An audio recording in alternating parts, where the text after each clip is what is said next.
우리가 믿는 하나님을 사도신경으로 신앙 고백하겠습니다. 나는 전능하신 아버지 하나님, 천지의 창조주를 믿습니다.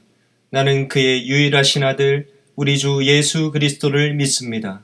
그는 성령으로 잉태되어 동정녀 마리에게서 나시고 본디오 빌라도에게 고난을 받아 십자가에 못 박혀 죽으시고 장사된 지 사흘 만에 죽은 자 가운데서 다시 살아나셨으며 하늘에 오르시어 전능하신 아버지 하나님 우편에 앉아 계시다가 거기로부터 살아있는 자와 죽은 자를 심판하러 오십니다. 나는 성령을 믿으며 거룩한 공교회와 성도의 교제와 죄를 용서받는 것과 몸의 부활과 영생을 믿습니다. 아멘. 또 내 이름을 위하여 집이나 형제나 자매나 부모나 자식이나 전토를 벌인 자마다 여러 배를 받고 또 영생을 상속하리라. 마태복음 19장 29절 말씀. 오늘 저는 여러분과 함께 나를 위하여 모든 것을 버리는 자라는 제목으로 말씀을 나누고자 합니다. 한 친구가 보물을 보고 너무나 좋아하고 있어요. 아마 금은 보화를 발견했나 봐요. 그런데 사람은 누구나 보물이 있어요. 자신에게 가장 소중한 것이 있는 거예요. 그리고 그 보물을 애지중지할 거예요. 저도 좋아하는 악기가 있는데 그 악기를 보면 너무나 소중하게 다루고 청소하고 그래요. 우리 친구들은 무엇이 가장 소중한 보물인가요? 오늘 우리는 제자로 예수님을 따랐던 사람과 제자가 되어 예수님을 따르려고 했던 사람들의 이야기를 통해 그들의 보물이 무엇인지 살펴보려고 해요. 예수님은 제자들이 많이 있었어요. 첫째로 우리가 잘 아는 12제자가 있었어요. 마가복음 3장 16절에서 18절은 기록해요.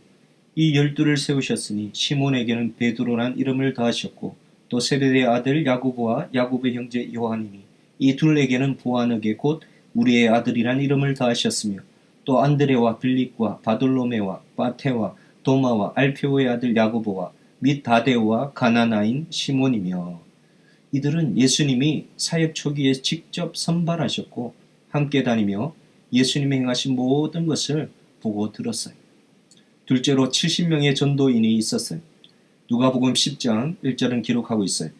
그 후에 주께서 따로 70인을 세우사 친히 가시려는 각 동네와 각 지역으로 둘씩 앞서 보내시며 예수님을 잘 따르던 사람들 가운데 70명을 따로 세우고 둘씩 짝을 지어 각 동네와 지역으로 보내셨어요. 그들은 복음을 전하였으며 복음의 능력을 나타냈어요. 셋째로 500여 형제들이 있어요. 고린도전서 15장 6절에는 이렇게 말씀해요. 그 후에 500여 형제에게 일시에 보이셨나니 그 중에 지금까지 대다수는 살아있고 어떤 사람은 잠들었으며 예수님이 부활하신 것을 직접 목격한 증인들의 숫자예요. 넷째로 오순절에 120명이 있어요. 사도행전 1장 15절은 말씀하고 있어요. 모인 무리의 수가 약 120명이나 되더라.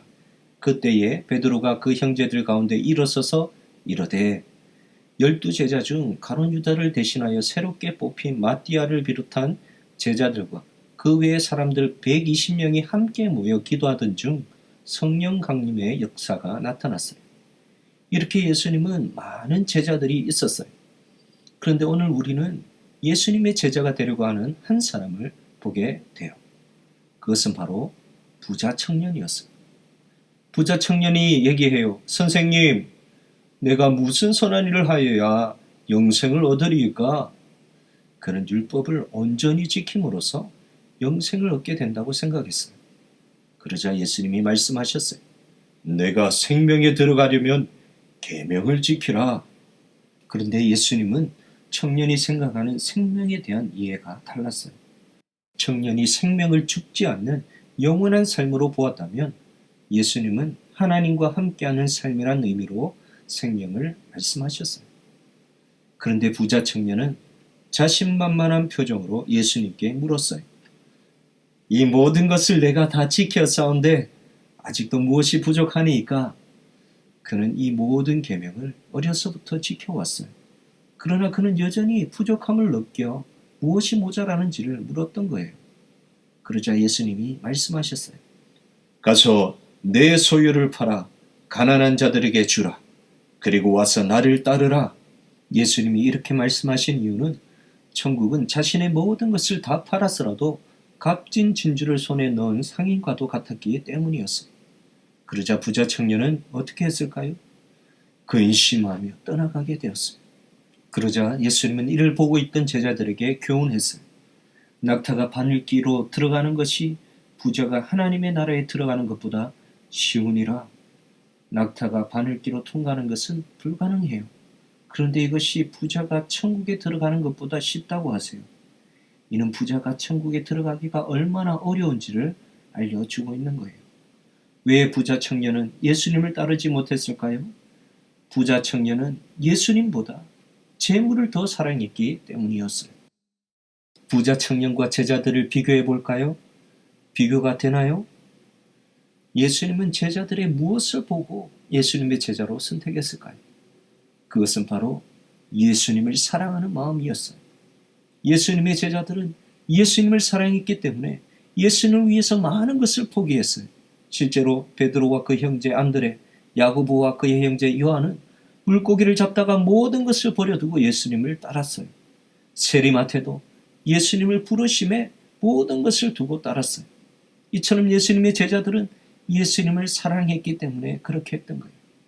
그들에게 예수님은 최고의 보물이었어요. 사랑하는 초등산부 친구 여러분, 우리에게 최고의 보물은 무엇입니까? 예수님이 될 수 있기를 바랍니다. 예수님을 사랑할 때 그 사랑의 은혜가 구원의 영광으로 축복하시며 코로나19의 어려움 속에서도 예수님의 제자로 그 삶을 인도하여 주시며 축복하여 주실 줄 믿습니다. 진젠도르프 선교사님이 있었어요.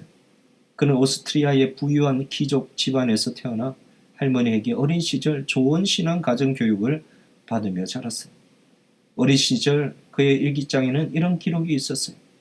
나에게는 단 한 가지 열망밖에 없다. 그것은 예수님, 오직 그분뿐이다. 그는 이미 어릴 때부터 세계 선교의 꿈을 가지고 있었어요.